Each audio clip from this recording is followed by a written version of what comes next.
Olá, essa é a nossa segunda aula sobre hemograma da série de 3 aulas. E vamos tentar avaliar um paciente com leucocitose, diferenciando formas agudas e crônicas das leucemias, bem como causas não malignas de leucocitose. O primeiro ponto que precisamos lembrar é da reação leucemoide. Essa reação ela tem uma característica, ela não pula a linhagem. Então, geralmente, o que a gente vê? É uma contagem de neutrófilos acima de 50 mil. Não tem transformação maligna de célula-tronco, ou você também encontra mais de 15 mil leucócitos em formas jovens de linhagem, como os bastonetes, os metamielócitos e os mielócitos. Geralmente é causado por bactérias gram-positivas. E a causa dessa infecção é uma causa aparente. Você está vendo que esse paciente está com uma infecção. Porque você precisa diferenciar essa reação leucemoide com aumento de leucócitos da leucemia mieloide neutrofítica ou leucemia mieloide crônica. Geralmente você vai ter a infecção que te ajuda nesse diagnóstico diferencial. Porque a gente tem que ter uma noção que as infecções podem causar alterações hematológicas.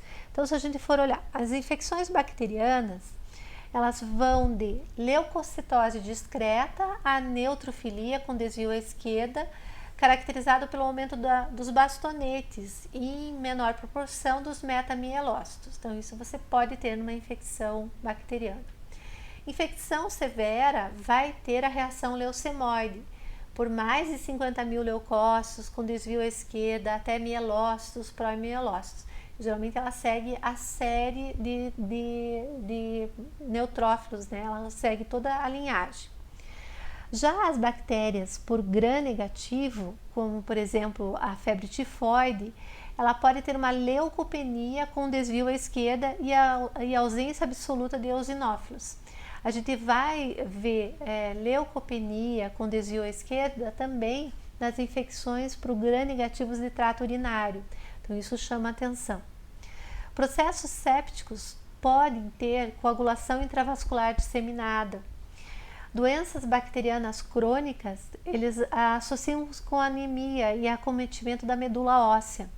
Então, eu posso ter uma reação leucoeritroblástica no sangue periférico, com leucocitose, desvio à esquerda, presença de eritroblastos e até uma plaquetopenia discreta, né? Lembrar sempre que os idosos podem apresentar leucopenia decorrente principalmente de linfopenia. Então, você tem que ficar atento se é uma infecção ou se é o normal desse paciente, pela idade. Como que a gente faz a diferença de uma leucemia mieloide crônica de uma leucemia mieloide aguda? Então, o que a gente vai ter nas duas situações? A contagem de leucócitos vai estar elevada. Eu tenho na crônica, eu tenho aumento de granulócitos, aumento de basófilos, eu tenho uma anemia branda, normo, posso ter um aumento de plaquetas e geralmente é um quadro assintomático.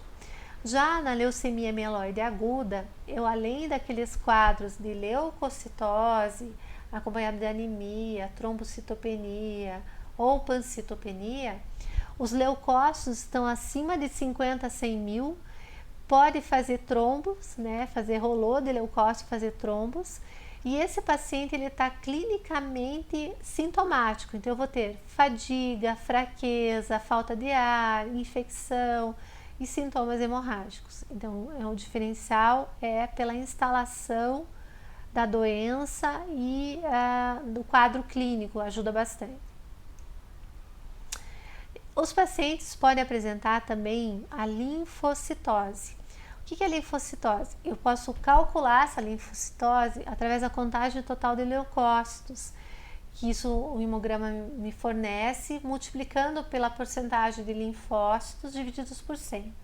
Então, se eu tenho uma contagem absoluta acima de 4 mil, eu tenho que lembrar que existem causas virais, bacterianas, protozoáricas e endócrinas que causam linfocitose.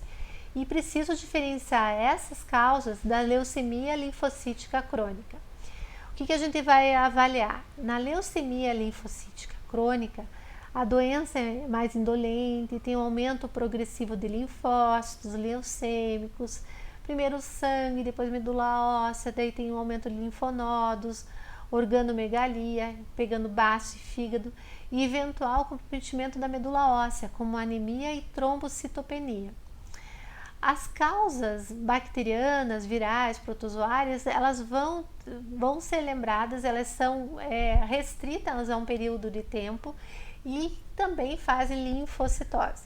Então entram aí a mononucleose, a síndrome da mononucleose, que é o citomegalo, o adenovírus, o herpes vírus, o HIV, a cachumba, a catapora, a influenza, a hepatite, causa bacteriana que faz linfocitose, a coqueluche, a tuberculose, sífilis, brucelose, causa protozoáricas como a toxoplasmose, imunomediada, fármaco induzida por doença do soro, timoma, artrite reumatoide, o hipertireoidismo também pode fazer linfocitose.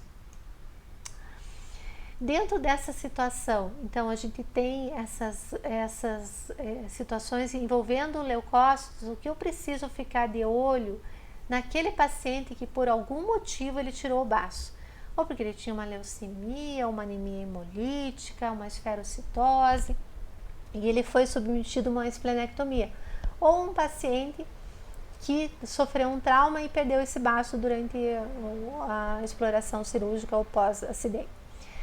Qualquer que seja a causa da esplenectomia, ela tem algumas alterações características no hemograma. As hemácias, elas têm aqueles corpúsculos de Rayleigh-Jeully e as células em alvo, acantócito. Às vezes a gente pode ter eritroblastos circulantes. Os leucócitos, eles têm aumento de número de neutrófilos logo após a esplenectomia, com um permanente aumento discreto de linfócitos e monócitos. As plaquetas, aumento de número no pós-operatório imediato, junto à presença de macroplaquetas, que retornam a valores normais no prazo de 2 meses. E é muito importante nessa população de pacientes que fizeram a esplenectomia, você fazer as vacinas da pneumonia e da meningite, porque há maior predisposição à infecção por bactérias encapsuladas. Por hoje é só, pessoal.